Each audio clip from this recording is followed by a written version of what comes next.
Ibis mahingi ka sa magulang mo para kabilang cellphone, ba't ka sideline? Wala ko yung mama. Ah, wala kang mama, ba't asa mama mo? Kaya pagbata pa na ako, nagbulag na sila. Ah, hiwalay na yung mama mo. Oh, binili ko yan sa'yo para sa pag-aaral mo. Oh, buksan mo, buksan mo. Oh. Oh, para sa'yo yan. Salamat, boss. Oh, gago, huwag kang lumuhod. Huwag kang lumuhod, gago, tumayo ka dyan. Tumayo ka dyan. Tumayo ka ha. Ba't ka umiyak? Huwag ka nang umiyak. Huwag ka nang umiyak. Oh. So yun mga katapang, bumili ako ng cellphone para dun sa batang nag-sideline dito magtrabaho para makabili siya ng cellphone para sa pag-aaral niya. So di ko agad sinabi mga katapang nung pagkasabi niya na Lang sa boss kay magplano ko palit ng cellphone. Kay ug ako magdala na. Maurot ako gamit. Kay pinanginan ang cellphone para sa eskwela. so di ko agad sinabi na ako na lang bibili ng cellphone mo para di siya mag-take advantage sa utak niya. Ay, hindi na ako magsasadin magtrabaho kasi may bibigay sa akin ng cellphone. So mas maganda kung surprisahin natin siya para makita itong reaction niya. So sa ngayon di siya nagtrabaho kasi pumasok siya sa eskwela. So pinakuha ka sa baba para papuntahin dito. So antayin na lang natin. Oh, ayan na pala oh. Ano all, ay cellphone! Yahay! Ba't ang tagal mo? Karoon kami ng gawas. Alam mo bang sikat ka ngayon? Wala.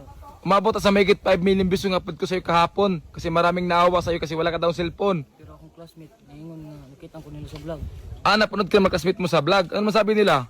Katawan ko. Ha? Nagtatawaran ka rin kasi wala kang cellphone? Ano nga pala sa'yo ba? Ibis mahingi ka sa magulang mo para kabilang cellphone, ba't ka sideline? Wala ko yung mama. Ah, wala kang mama, ba't asa mama mo? Kaya pagbata pa na ako, nagbulag na sila. Ah, hiwalay na yung mama mo. So kaya ka nagsa-sideline para maka-cellphone ka. So ngayon, hindi ka na tatawaran nila kasi meron ka ng cellphone. Oh, ayan cellphone oh. Oh, binili ko yan sa'yo para sa pag-aaral mo. Oh, buksan mo, buksan mo. So, ayan suot niya mga katapang oh. Galing sa eskwela. Para chinilas lang. Oh, buksan mo, buksan mo. Para sa'yo yan.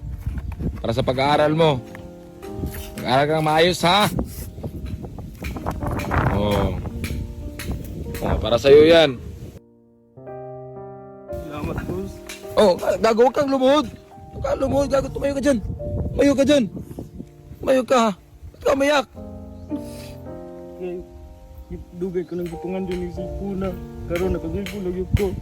Kaya Oh. ako kayo nagtabang na kasama pag-eskwela. Oh, para sa'yo, huwag ka na, para sa'yo, huwag ka na umiyak.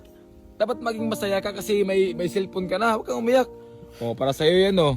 Kaya okay ko pasalamat yung mga dol. Huwag ka na, huwag ka na, huwag ka na umiyak, huwag ka na umiyak. Huwag ka na umiyak. Huwag ka na umiyak. Oh, buksan mo, meron pa yan, meron pa yan. Huwag kang umiyak, meron pa yan. Oh. Ayan oh. Oh, tignan mo, tignan mo. Oh, ayan, casing yan ha. Pang-cover sa cellphone mo para hindi masira pag nahulog. Oh. Ayan. Oh, 'di ba sabi mo na pag nagre-research ka, pumunta ka sa computer shop. So ngayon, hindi ka na pupunta ng computer shop, may cellphone ka na. So makapag-research ka na. Oh. Anong grade ka na? Grade 9 po. Grade 9. Oh, grade 9 na pala 'to. Ilan taon ka na ulit? 15. Oh. Buksan, pakita mo yung cellphone, pakita mo. Oh, pakita mo yung cellphone mo. Oh, pakita mo. Oh. Tingin. Oh, ayan, may cellphone ka na ha. Alam mo ba kung magkano yan? Bili ko dyan 16,000 plus, pero huwag mo isipin yan. Basta, ingatan mo lang yan ha. Ha? Ingatan ko to dol. Oh.